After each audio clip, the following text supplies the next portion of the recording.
तर शिवराज राक्षे आणि महेंद्र गायकवाडचं 3 वर्षांसाठी निलंबन करण्यात आलेलं आहे। कुठल्याही स्पर्धेत त्यांना खेळता येणार नाही अशी माहिती रामदास तडस यांनी दिली आहे। महाराष्ट्र केसरी स्पर्धेमध्ये गोंधळ घातल्यामुळे ही कारवाई जी आहे ती करण्यात आली आहे।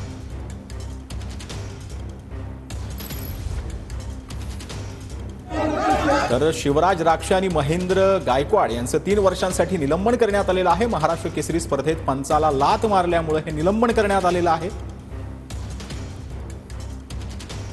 तर महेंद्र गायकवाडचं देखील हे 3 वर्षांसाठी निलंबन करण्यात आलंय आणि कुठल्याही स्पर्धेत त्यांना 3 वर्ष खेळता येणार नाही।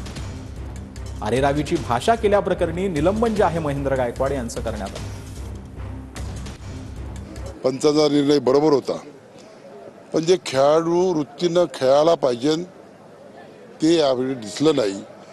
त्यांनी पंचाला लात मारणं, शिवीगाळ करणं हे काही एका खेळाडूला शोभण्याजोगतं नाही आहे।